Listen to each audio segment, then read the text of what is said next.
Sean Cam here, coming at you from ChooseYourRelationships.com. Offer Love Can't Wait, which can be found on Amazon.com. And I got a question from a subscriber.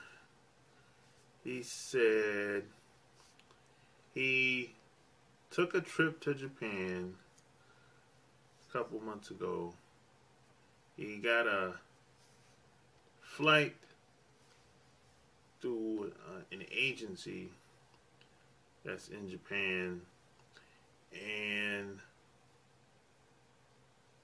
something happened to his connection flight. He ended up missing his flight, and what the hell? And he tried contacting the agency, but nothing ended up.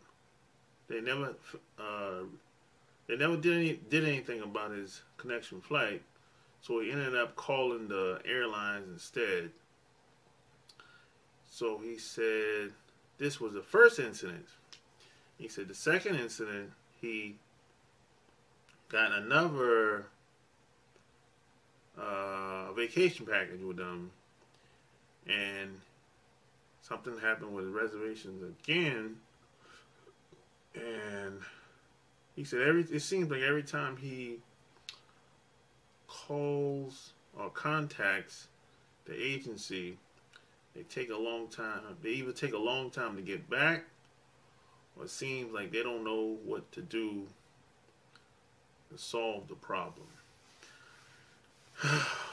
Oh yeah, I forgot. You know what? I forgot to talk about this. I forgot to talk about this. If you're taking, if you're making reservations with any Japanese travel agency, or as far as flights, bus, or any type of tourism, I don't care what it is. It's something that you must know. And I forgot to talk about this. This is very important. And the reason why I wanted to talk about this, because don't do what I did. I flipped the fuck out. Flipped the fuck out. You know, cause like when I was in the Navy, this was like 2000. I took a flight. I was coming back home, to Myrtle Beach, South Carolina, and most of the tickets, you know, there's an agency on base. And of course, there's off base too. But the word got out that the tickets off base were cheaper than the ones on base. So of course, I said, hey, okay, cheap off base, I'm buying that, right? But here's the deal. Now, when I caught my flight from Narita to LA, which was a connecting flight, the flight left without me. I don't know what happened. You know, I don't know. I don't know what was the deal. But what happened is I called the agency that I got the ticket from, and it was a weekday, and they didn't know what to do They didn't know what to do. You know, when I called, the person that answered the phone was like, "Hey, I'll call you back in 10 minutes." Now, this is back then. I didn't have I had a Japanese cell phone. So my phone, it doesn't work in America at the time. It didn't work. So I told them, I said, you know what, I'll just call you back in like 30 minutes or something like that, right? So I called back. They didn't know what to do. They said, hey, you know, the person that's here that's supposed to make decisions like this, he's not around. So just call the airline, right? So I called the airline, and you know they ended up to make a long story short, they ended up taking care of the whole problem. I didn't have to pay no extra money. I just had to wait another 2 hours before I caught the next flight from LA to Chicago, then Chicago to Myrtle Beach. You know, but this type of shit happens a lot because see, if there's pros and cons making reservations with a Japanese travel agency. Because now, in most cases, I'm going to just keep it real. In most cases, the customer service is good. You know, whatever you need, they take care of you. You know, you don't have to, you know, you get the full understanding on what's going on your reservation, because they're going to tell you more than one time. They're going to tell you 2, 3 times to make sure you understand what's going on with your reservations up front, even before you pay any money. Now, what happens if things go bad or something happens to your reservations, even before you leave or while you're traveling? If things go bad, 9 times out of 10, that agency where you got your ticket from or your made your reservation from aren't going to know what to do about it, the problem. They aren't going to know what to do about it. And see, in America, if you call and you go off, you know, that usually, people usually be, okay, sir, okay, ma'am, we'll just calm down. I'm trying to do whatever I can do to help you, right?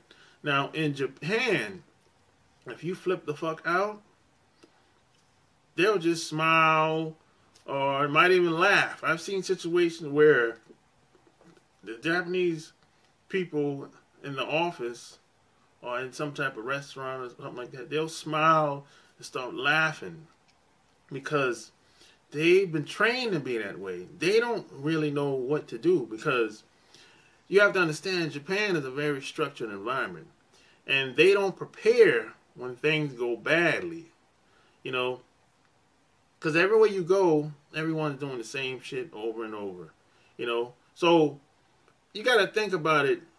In most cases, as far as reservations and tourism and flights go, most of the time it's going to go the way it's supposed to go. That's how they see it.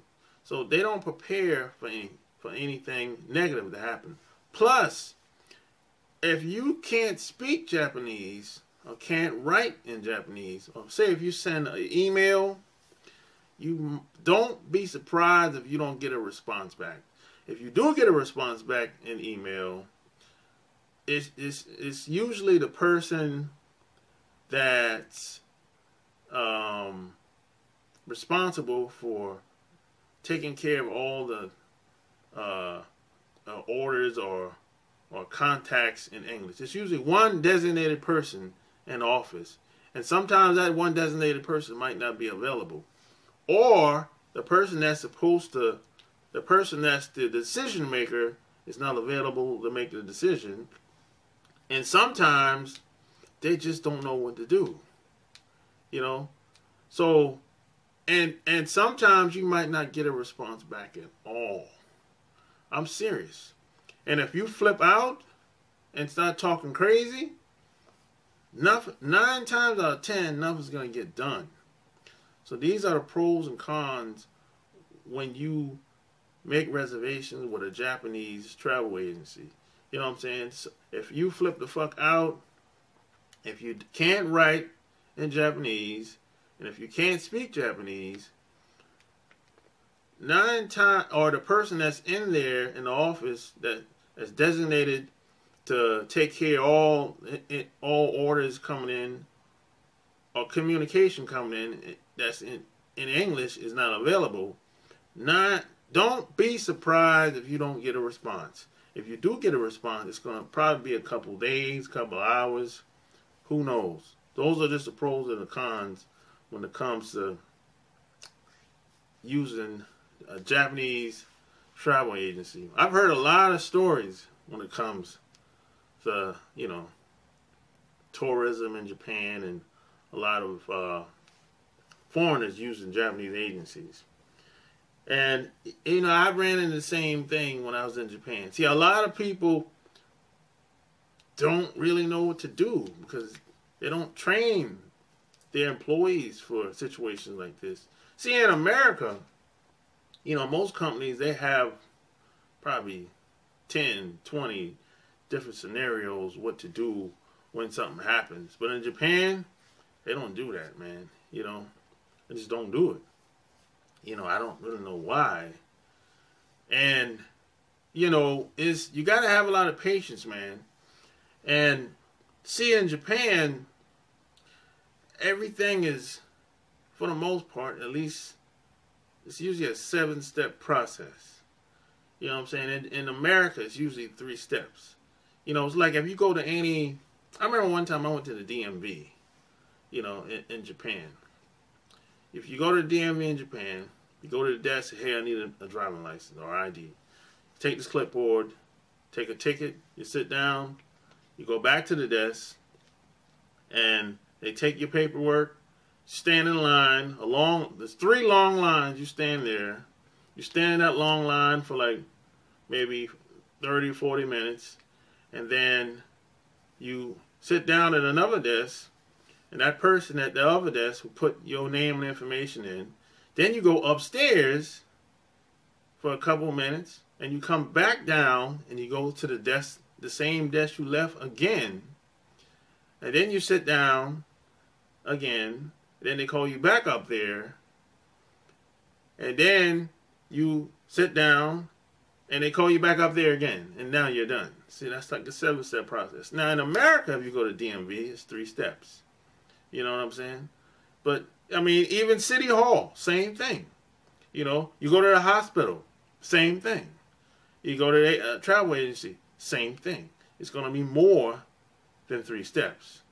You know, and a lot of people coming from the U.S. or any, well, not even first world country, but coming from any Western world country or Western way of thinking, that usually pisses a lot of people off, because we're used to getting things fast. And this is why when I found out the Olympics was going to be in Japan, I know a lot of people are going to be pissed off, because, you know, see, in Japan, you know, they repeat the same shit 2-3 times. And, you know, a lot of Japanese people are used to that. But we start to get frustrated, and we start to get pissed off. But I'm here to tell you, don't get pissed off. Getting pissed off is probably the worst thing you can do. Just have patience, and you might have to go above and beyond the agency or wherever you made reservation from and call directly to the airline, to the bus, to the cruise line, to whatever you got. If things don't plan out the way it's supposed to, you might have to go above and beyond the call of duty. That's all I'm saying. You know. So if you like what you heard, check out my blog, chooseyourrelationships.com, and subscribe to my channel, and go get all my books. And if you got questions, I got answers. Peace.